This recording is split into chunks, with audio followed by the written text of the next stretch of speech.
자, 얘들아 24번 문제 보기를 먼저 보자.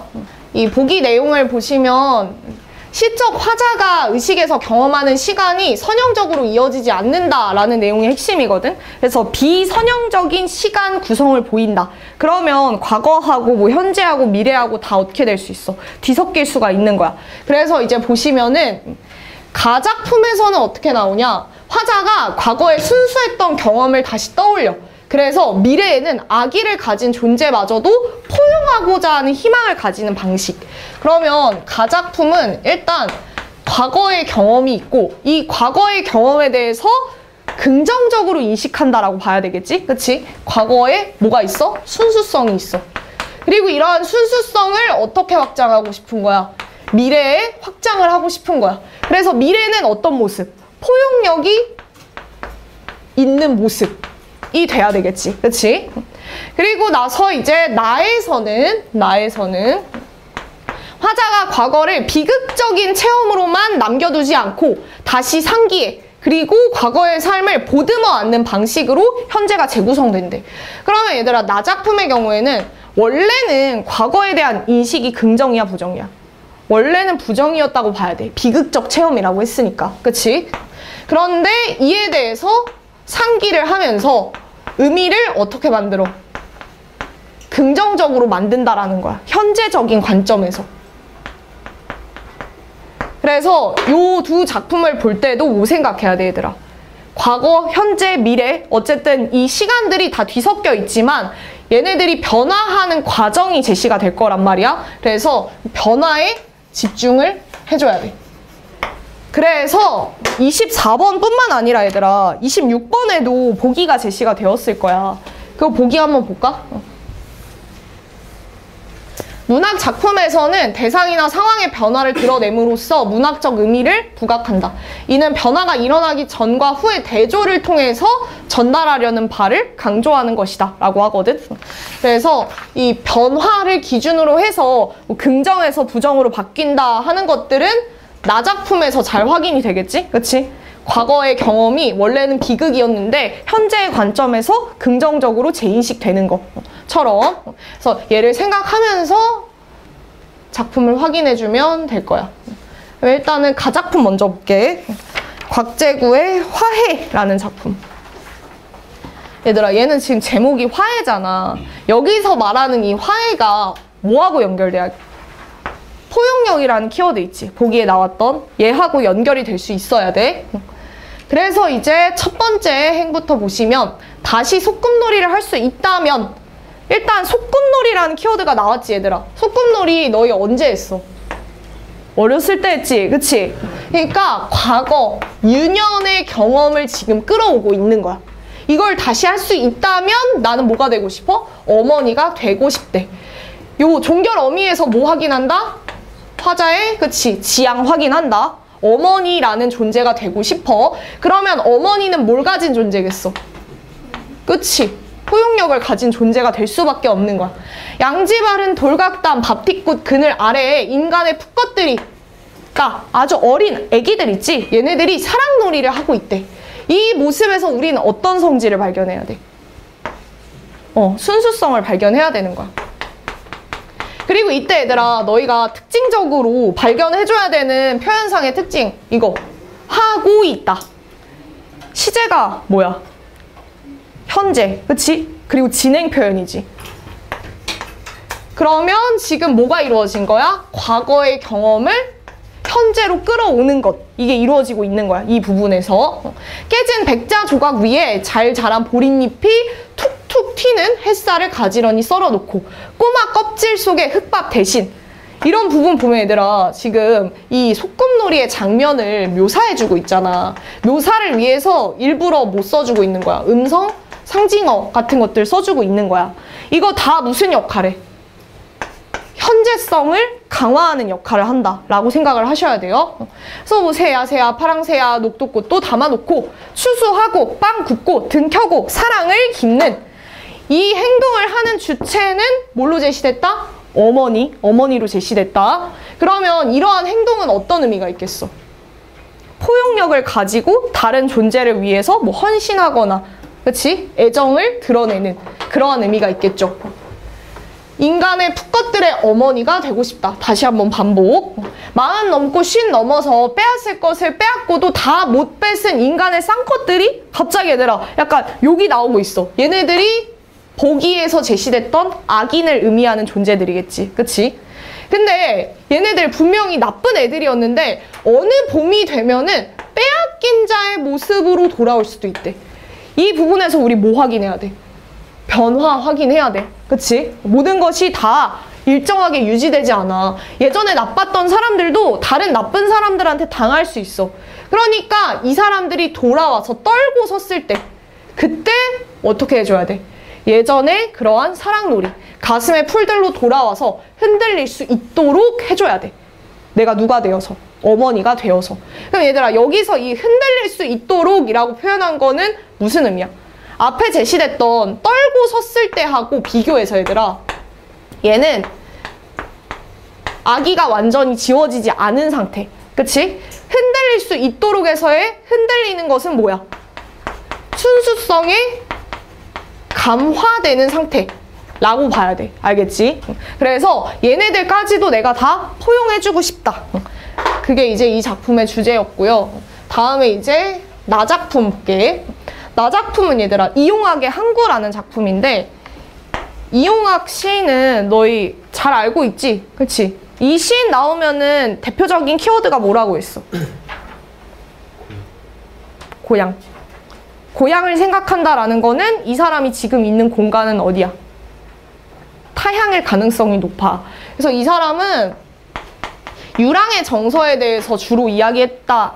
기억하지? 그치? 그래서 대표적인 작품 어떤 거 있어? 오랑캐꽃이나 아니면 이번에 또 수특에 수록이 된 전라도 가시네 같은 작품. 그래서 보통은 이제 구체적인 지명들 많이 언급을 하고 향토적인 어휘들 많이 쓰죠. 그래서 이 작품의 경우에도 항구라는 것을 공간적인 배경으로 삼아서 이제 여기저기를 떠돌아 다닐 수 있었던 시대적 배경을 바탕으로 하는 작품이다 라고 생각을 하시고 1년부터 한번 볼게. 태양이 돌아온 기념으로 집집마다 카렌다를 한 장씩 뜯는 시간이면 검누른 소리 항구의 하늘을 빈틈없이 흘렀다. 여기서 얘들아 요 태양의 이미지를 생각해봐봐. 밝은 이미지지. 그치? 밝은 분위기를 만들면서 무언가가 돌아왔어. 그리고 돌아온 것은 뭐야? 기선이지. 이연을 보면 알 수가 있죠? 그러니까 떠났던 배가 돌아왔다. 그게 너무 긍정적이고 희망적으로 느껴지는 거야. 그치? 그래서 집집마다 카렌다를 한 장씩 뜯었대. 그러면 얘네가 돌아오기까지 시간이 어때? 굉장히 많이 걸린 거야. 그래서 검누른 소리가 항구의 하늘을 빈틈없이 흘러. 이거는 얘들아 너희 공감각적인 이미지로 봐줘야 되는데 배가 돌아올 때 이제 연기를 배출을 하잖아. 그래서 그 모습이 태양이 밝아오는 이미지하고 겹쳐져서 검누른 소리라고 표현이 된 거야. 그리고 이제 이렇게 묘사해준 이후에 먼 해로를 이겨낸 기선이. 얘들아 이 배가 무언가를 이겨내고 돌아왔잖아. 얘는 떠나 있었던 그 과정들이 어땠던 거야? 긍정, 부정. 부정이었겠지. 순탄하지 않았겠죠. 항구와의 인연을 사수하려는 검은 기선. 그럼 이것만 봐도 얘는 굉장히 돌아오고 싶었던 거야. 그치? 뒤를 이어 입항했었고 상륙하는 얼굴들은 어때? 바늘 끝으로 쏙 찔렀자 솟아나올 한 방울 붉은 피도 없을 것 같은 힘멀건 얼굴뿐이래. 왜 이렇게 힘멀겋게 표현을 했을까 얘들아? 얘가 굉장히 순탄치 않은 해로를 이겨내고 돌아왔다며. 그러니까 창백하고 힘이 없는 거야. 에너지가 없는 거. 생기가 없는 모습이라고 생각을 해야 돼. 그리고 나서 이제 다음 연에서 부두의 인부꾼들에 대해서 제시를 해. 근데 인부꾼들의 모습은 어때? 흙을 씹고 자라난 듯 껌머티티하대. 앞에 제시됐던 돌아온 사람들하고 이미지를 약간 대비를 시키고 있지. 그치? 시금트레한 눈초리는 푸른 하늘을 쳐다본 적이 없는 것 같았대. 그러니까 여기에 이미 살고 있었던 인부들도 어때? 푸른 하늘 같은 거는 생각하지도 않아. 그러니까 이 사람들 어떤 이상이나 희망 같은 것들이 전혀 없고 그냥 맨날 죽은 눈으로 살아가고 있는 거야. 그 가운데서 나는 어때? 너무나 어린 노동자였대. 그러면 이 부분에서 얘들아 지금 화자가 직접적으로 명시가 되고 있는데 화자는 과거에 어땠어? 비극적인 삶을 살고 있었다라고 볼 수가 있겠지. 분위기 계속 부정적으로 묘사가 되고 있었지. 다음에 이제 마지막 년이 굉장히 중요해 얘들아. 물 위를 도롬도롬 헤어다니던 마음, 흩어졌다가도 다시 작대기처럼 꼿꼿해지던 마음. 근데 얘들아 앞에서는 어때? 나는 굉장히 어린 노동자였고 사람들 다 어때? 이상도 없고 희망도 없어. 근데 그런 가운데에서도 나는 어떻게 살려고 했어? 꼿꼿하게 살려고 노력을 했어. 이게 이제 나의 태도, 나의 지향이었던 거야. 나는 날마다 바다의 꿈을 꾸었다. 그리고 믿고자 했대. 뭘 믿고자 했겠어? 얘를 바탕으로 해서 나의 인생에 대해서 믿고자 했던 거야. 여러 해 지난 오늘 마음은 항구로 돌아간다. 그래서 이 부분에서 과거에 대해서 현재에 상기하고 있었구나라는 거 확인할 수 있지. 오늘 마음이 항구로 돌아간대. 얘는 표현을 보면 어때? 명확하게 현재형으로 표현이 되고 있지? 부두로 돌아간다. 그날의 낮이니요. 그럼 얘들아, 얘가 왜 그때로 돌아간다라고 표현을 했을까? 그걸 또 생각해봐야 돼. 옛날은 살기 힘들었잖아. 난 어린 노동자였단 말이야. 그치? 근데 왜 돌아가려고 할까? 긍정적인 의미 부여가 이루어지고 있다라는 거거든? 이것 때문이야, 이것 때문. 꼿꼿해지던 마음.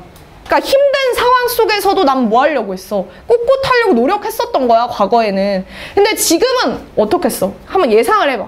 지금은 이제 어른이 됐겠지. 그리고 어른이 되어서는 살다 보니까 어때? 의지도 잃고 생기도 잃고 그냥 옛날에 그런 시금틀레한 눈초리를 가지고 있었던 인부들처럼 그저 그렇게 살아가고 있는 거야. 그러니까 이제 큰 상황에서 뭐가 그리워? 이게 그리운 거지. 꼿꼿해지던 마음. 그래서 과거를 회상하고 있는 거예요. 그러면 이제 여기까지 보고 다음에 다작품을 볼 텐데 다작품은 얘들아 제목을 보시면 옛것을 배우랴 새것을 만들랴 이렇게 돼 있거든.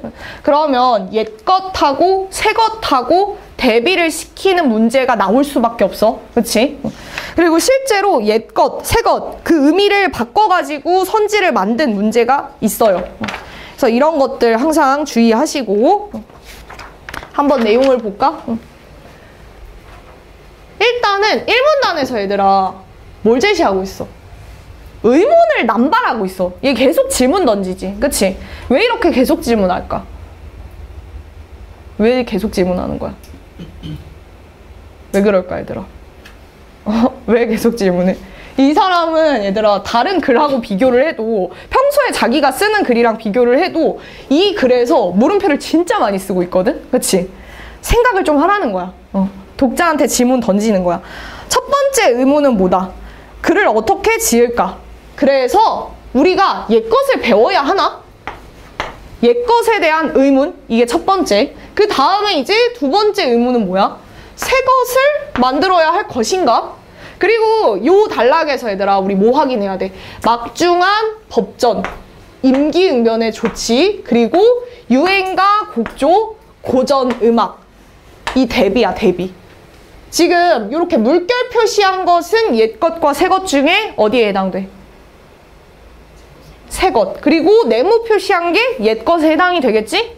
이런 구분 항상 하고 넘어가 주시고 그리고 이 구분에 따라서 얘들아 26번에 정답이 나왔어. 26에 정답 몇 번 돼야 돼? 4번이 돼야 돼.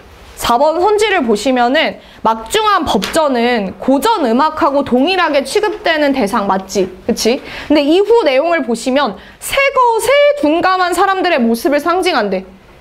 얘는 새것이 아니라 뭘 의미했어? 옛것을 의미했죠. 그치? 옛것에 둔감한 사람들의 모습을 보여주고 있다라고 생각을 해야 돼. 왜? 막중한 법전보다 이걸 더 중히 여긴다며. 그치? 그러니까 앞에 붙어있는 이 막중한이라는 수식 자체에만 집중하면 안 되고 문장 전체를 봐야 되는 거야. 알겠지? 요 문제도 은근히 그래도 까다로운 문제였어. 그리고 이제 마저 내용 보면 다음에 제시하고 있는 의문은 뭐야? 그러면 도대체 어떻게 해야 될까? 옛것, 새것 중에 우리는 뭘 선택해야 하느냐라는 거지. 만약에 능히 옛것을 배우더라도 변통성이 있고 새것을 만들어내더라도 근거가 있다면 지금의 글이 옛날의 글과 마찬가지일 것이다. 그래서 새로운 것을 만드는 것도 문제고 옛것을 배우는 것도 문제야. 옛사람 중에서 글을 잘 읽는 분이 있었으니 그는 공명선이요. 옛사람 중에 글을 잘 해석한 사람이 있었으니 그는 한신이다. 왜 그런가? 이유 알려줘야 되니까 뭐 제시하고 있어? 구체적인 사례를 제시하고 있지? 그치? 공명선의 경우에는 글을 잘 읽는 능력을 보여줘야 되고 한신의 경우에는 글을 잘 해석하는 능력을 보여줘야 돼. 그래서 일단 공명선의 경우를 보면 어때? 내가 선생님을 보면서 배워가고 있는 상황인데 아직 잘 배우지 못했대. 제가 어떻게 아무것도 배우지 않으면서 선생님 문화에 있겠습니까? 그럼 이 사람은 지금 뭐에 대해서 언급하는 거야? 배움의 중요성에 대해서 언급을 한다라고 볼 수 있겠지. 그치? 그러니까 얘는 뭐 하겠어? 글을 읽는 거에 대해서 굉장히 중요한 가치를 두고 있는 거야. 근데 앞에서는 분명 뭐라 그래? 3년 동안이나 글을 읽지 않으니 까닭을 물었다라고 했잖아. 그럼 얘는 얘들아 배움을 중요하게 생각하는데 글을 안 읽어? 이거 어떻게 이해해야 돼?